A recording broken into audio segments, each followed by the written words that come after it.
நீதிமன்றத்தின் வழிகாட்டுல வந்து அந்த தேயிலை தோட்டம் வந்து ரிசர்வ் ஃபாரஸ்டா மாற்றுவதற்கான அறிவுரை கொடுத்துருக்காங்க. அப்ப அதை அழிச்சிட்டு மீண்டும் ரிசர்வ் ஃபாரஸ்ட் அமைக்கணும், அதுதான் சூழலாளருடைய கருத்துன்னு சொல்றாங்க. இல்லை, அதாவது எந்த உச்சநீதிமன்றத்திலும் இருக்கிற தேயிலை தோட்டங்களை அழிக்க வேண்டும் என்ற உத்தரவு கிடையாது. ஏற்கனவே காடுகளுக்குள் தான் தேயிலை இருக்குது. இது வேறு, அது வேறு இல்லை. தேயிலையே ஒரு மரம் தானே, தேயிலையே ஒரு மரம் தானே, தேயிலை ஒரு மரம், அந்த மரம் தான் இருக்கிறது. அதை நீங்கள் எப்படி அழிக்க முடியும்? எந்த எந்த சுப்ரீம் கோர்ட்டும் வந்து அதை சொல்லாது. அதனால் வந்து அதை தவறாக புரிந்து கொண்டு தவறாக பண்ணுறாங்க. இதுக்குள்ளே வேறு ஏதோ உள்நோக்கம் இருக்கிறது. இல்லை யாருக்காவது தனிப்பட்ட முறையில் இருக்கிற முதலாளிகளுக்கோ அல்லது வேறு ஏதாவது இதை தவறாக பயன்படுத்துவதற்கு உள்நோக்கம் இருப்பதாகவே நான் கருத வேண்டியிருக்குது. சார், நீங்க தொடர்ந்து சொல்லிட்டே இருக்கீங்க உள்நோக்கம் இருக்கு அப்படின்னு சொல்லிட்டு கோயம்புத்தூர் பேட்டியிலே இதே சொல்லியிருந்தீங்க. இப்போ ஏற்கனவே உச்சநீதிமன்ற தீர்ப்பே இப்படி இருக்கும்போது வேற யாருக்கு இதை கொடுக்க முடியும்? காப்பு காடை அறிவிச்ச இடத்தை இல்லை, காப்பு காடுன்னா என்னங்க? காடு தாங்க, காப்பு காடு காடு ரெண்டு ஒன்று தான். ரிசர்வ் ஃபாரஸ்ட்னா ஃபாரஸ்ட் தான். அது இப்பொழுதும் அது ஃபாரஸ்டாக தான் இருக்குது. இன்னும் சொல்லப்போனால் அந்த காடுகள் முறையாக பாதுகாக்கப்பட வேண்டும் என்று சொன்னால் அங்கே தொழிலாளர்கள் குடியிருந்தால்தான் அந்த பாதுகாப்பாக இருக்கும். தொழிலாளர்கள் குடியிருக்கப்படுகின்ற பொழுது எந்த மரமும் வெட்டுவதற்கு தொழிலாளர்கள் அனுமதிப்பதில்லை. அங்கே தவறு நடப்பதற்கு அனுமதிப்பில்லை. அந்த தொழிலாளர்களே அந்த வனங்களுக்கு பாதுகாப்பாக இருக்கிறார்கள். எங்கே தொழிலாளர்கள் இல்லையோ அங்கே தான் மரங்கள் வெட்டப்படுகிறதே தவிர, அங்கே தான் களவு நடக்கிறதே தவிர, அங்கே தான் மான் வேட்டை நடக்கிறதே தவிர, அங்கே தான் யானை தந்தங்கள் பறிவு இருக்கிறதே தவிர, தொழிலாளர்கள் குடியிருக்கக்கூடிய இடத்தில் இது போன்ற எந்த விதமான தவறுகள் வன விலங்குகளுக்கோ வனங்களுக்கோ எந்த விதமான பாதிப்பும் கிடையாது. இப்பொழுதும் அது பல்லாயிரக்கணக்கான ஏக்கர் இருக்கக்கூடிய இடத்துல உள்ளதாக இருக்குது. அது தனியாக கிடையாது. உள்ள மரங்கள் வச்சுக்கிறாங்க. வெளியே வரப்பில் மரம் வச்சுக்கிறாங்க. காடுகளுக்குள்ள மரங்களுக்குள்ளே தான் தேயிலை இருக்குது. தேயிலையே ஒரு மரம் தான். அதை அழித்து இன்னொரு மரம் உருவாக்க முடியாது. அதுவே மரம் தான்.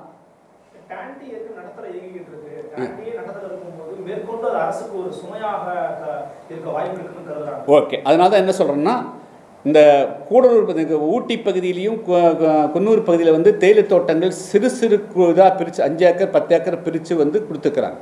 அதே போல் இந்த மாஞ்சோலையை 8373 ஏக்கரை பல தலைமுறைகளாக யாரெல்லாம் அந்த தேயிலை தோட்டங்களில் பணிபுரிந்தார்களோ அவருடைய குடும்பங்களுக்கு 5 ஏக்கர் 10 ஏக்கர் அவங்களே பண்ணினா கூட அவருடைய படித்த பிள்ளைகளுக்கு அதை பிரித்து கொடுத்து அதை லாபகரமாக நடத்தலாம். நீங்கள் 99 வருஷம் குத்தகை கொடுக்க வேண்டாம், 33 வருஷம் குத்தகை கொடுத்தோன்னா அது ரொம்ப லாபகரமாக பண்ணி கொடுப்பாங்க. அதே போல் இப்போ டூரிசம் டெவலப் பண்ணலாம், மாற்றுப்பயிர் பண்ணலாம். இதை எது கொடுத்தாலும் அங்கே இருக்கிற தேயிலை தோட்ட தொழிலாளருடைய குடும்பங்களுக்கு தான் போய் சேரணும் தவிர வேறு யாரும் கைப்பற்றுவதற்கு அதை அனுமதிக்கூடாது. அதுதான் என்னுடைய உள்நோக்கம்ங்கிறது. இதை கொஞ்ச நாள் கழிச்சு அது பிபிடிசி நிர்வாகமே நாங்கள் வேறு நடத்துகிறோம், லாஸ் ஆகி போச்சு நடத்துகிறோங்கிறது அவங்க எடுக்கிறதுக்கோ அது அவங்க பேரை சொல்லிட்டு வேறு யார் கை மாறுறதோ கூடாது. வச்சுங்களா? அப்படின்னா அரசு அன்றைக்கி அறிக்கை கொடுக்கல. நீங்கள் அரசு சொல்லணுமில்ல. நீங்கள் தேயிலை தோட்ட தொழிலாளர்களை வெளியேற்றுவது இது அரசனுடைய முடிவா அது பிபிடிசினுடைய முடிவா? அப்படின்னு அரசு வெளியே வரட்டு. நீங்கள் சொல்லுங்கள். நீங்கள் முதலமைச்சர் அறிக்கை கொடுக்கட்டும், வனத்துறை அமைச்சர் கொடுக்கட்டும். காப்பு காடுன்னு என்னென்ன அப்புறம் சொல்கிற கூட்டிகிட்டு போய் காமிக்கிறீங்களா வாங்க காடுன்னு. காட்டுக்குள்ளே தாங்க தேயிலையே இருக்குது, தேயிலையே காடு தான். அதனால் அவர்கள் இந்த வார்த்தையை பயன்படுத்தி ஏமாற்றக்கூடாது.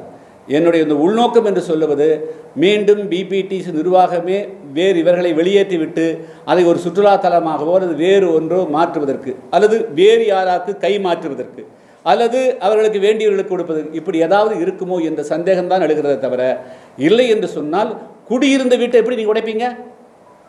10 வருஷம் ஒரு இடத்துல இருந்துட்டாலே அந்த வீடு அவங்க நீ பட்டா கொடுக்கணுமில்ல. அது குடியிருப்புங்கிற தனி தானே. நீங்கள் ரெவென்யூ டிபார்ட்மெண்ட்டில் ஆய்வு பண்ணியிருப்பீங்கள்ல.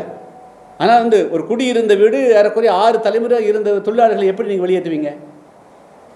வெளியேற்ற முடியுமா? நீங்கள் அவங்களுக்கு மாற்று ஏற்பாடு என்ன? அவங்களுடைய வாழ்வாதாரம் என்ன? இன்றைக்கி மாஞ்சோலை இருக்கிற தேயிலை தொழிலாளர்களுக்கு அவர்கள் அந்த கிளைமேட் இருந்துட்டு அவங்களால் மண்வெட்டி பிடிச்சு அவர்களால் வேலை செய்ய முடியாது. வேறு வேலை தெரியாது. அவர்களுக்கு தெரிந்ததெல்லாம் தேயிலை பறிப்பது ஒன்று தான். எனவே அதுதான் இருக்கணும். சப்போஸ் படித்து வந்துட்டாங்க அப்படின்னு சொன்னால் அவங்களுடைய குழந்தைகளுக்கு நீங்கள் அங்கேயே ட்ரெயினிங் பண்ணி 5 ஏக்கர் கொடுங்க, 10 ஏக்கர் கொடுங்க, காய்கறிகள் விளைவிக்கலாம், பழங்கள் விளைவிக்கலாம், வேறு சுற்றுலாத்தலங்களுக்கு ரிசார்ட் கட்டி கொடுக்கலாம். இதையெல்லாம் தொழிலாளர் என்கரேஜ் பண்ணுங்கள். அரசு இது வெளிப்படைத்தன்மையோடு சொல்லணும். அரசனுடைய மௌனம் தான் சந்தேகத்தை கிளப்புது, அவ்வளோதான் சொல்ல முடியும்.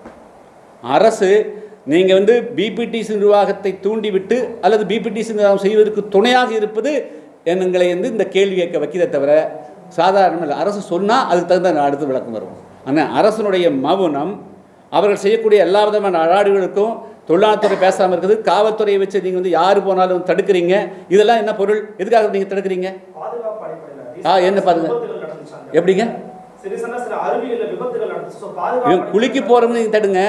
தொழிலாளி சந்திக்க போகிற புதிய தமிழக கட்சியினுடைய மாநில நிர்வாகிகள் மற்ற யூனியன் லீடர்ஸ் போகிறத ஏன் தடுக்கிறீங்க?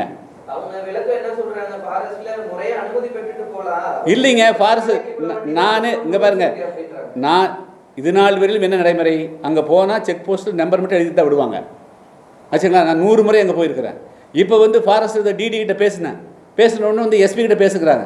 எஸ்பி பேசுனா ஃபோன் எடுக்கிறதில்ல, கலெக்டர் ஃபோன் எடுக்கிறதில்ல. அப்போ தொழிலாளர்களுடைய பிரச்சனையை தெரிந்து கொள்ளக்கூடாதுன்னு வந்து காவல்துறை வச்சு தடுத்தீங்கன்னா உங்களுக்கு உள்நோக்கம் இருக்கா இல்லையா? நீங்கள் காவல்துறை வச்சு தடுக்கிறீங்க. நீங்கள் வந்து ஊட்டி போகிறதுக்கும் குன்னூர் போகிறதுக்கும் அங்கெல்லாம் காடு இல்லையா? அங்கேயா நீ தடுக்கல? அதனால் வந்து எப்படிங்க? இல்லை அப்படி, அதாவது நீங்கள் வந்து அவர்களை வந்து நாங்கள் காலி பண்ண போகிறோம் 2028 முடியுதுங்க. 2024 ஏன் காலி பண்ணுறீங்க? 4 வருடங்களுக்கு முன்பு காலி பண்ண வேண்டிய அவசியமே வந்தது? 4 வருடங்களுக்கு முன்பு வீட்டை காலி செய்ய வேண்டிய அவசியம் எங்கே வந்தது? நீங்கள் என்ன செய்யணும்? நீங்கள் வந்து அரசுக்கு நீங்கள் எழுதணும், இது மாதிரி வந்து எங்களுடைய குத்தகை 2028 முடியுது, இங்கே ஆயிரக்கணக்கான தொழிலாளர்கள் பணிபுரிந்து வருவாங்க, இவர்களை வந்து நாங்கள் என்ன செய்கிறது, நீங்கள் அரசுக்கு எழுதிக்கிறீங்களா? இல்லை அரசு ஏதாவது டைரக்ஷன் கொடுத்துருக்குதா? 4 வருடங்களுக்கு முன்பு நீங்கள் ஏன் வந்து அவர்களை காலி பண்ணுறீங்க? அது அந்த ரைட்ஸ் உங்களுக்கு கிடையாது. நீ தான் வெளியேற, நான் வந்து வெளியேறாதான் முடிஞ்சு போச்சு. அப்போ நான் இந்த 4 வேலை கொடுப்பேன், அதுக்கு பிறகு நான் வெளியேறேன். வீட்டை காலி செய்கிறதுக்கு பிபிடிசி நிர்வாகத்துக்கு என்ன ரைட்ஸ் இருக்குது?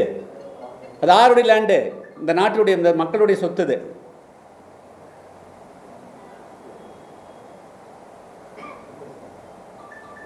ஆனால் உள்நோக்கம் என்பது வேறு அல்ல. நீங்கள் வந்து காவல்துறையை வச்சு நீங்கள் தடுக்கிறீங்க. அதுதான் நாங்கள் கேளுங்க. போனால் போலீஸ்கார் 2 பேர் உள்ளே அனுப்பிச்சி விட்றாங்க. தொழிலாளருடைய எப்படி பிரச்சனை வந்து கேட்டு தெரிஞ்சுக்கிறது எப்படி?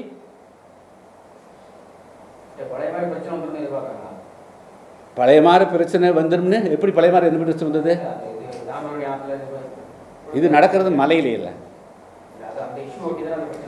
பழைய பிரச்சனை அவங்க தானே பண்ணாங்க.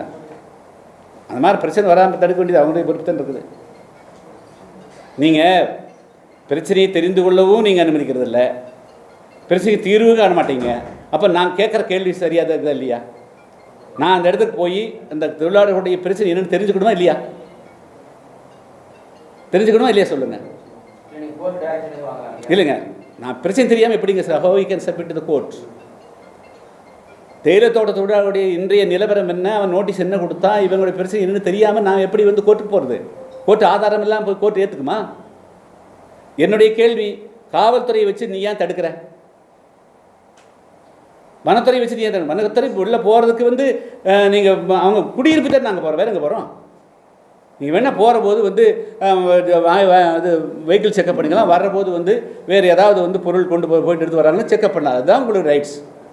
மற்றபடியே மக்களை சந்திப்பதற்கும் தொழிலாளர் சந்திப்பதற்கும் தடை உண்டா? ஆமாம்,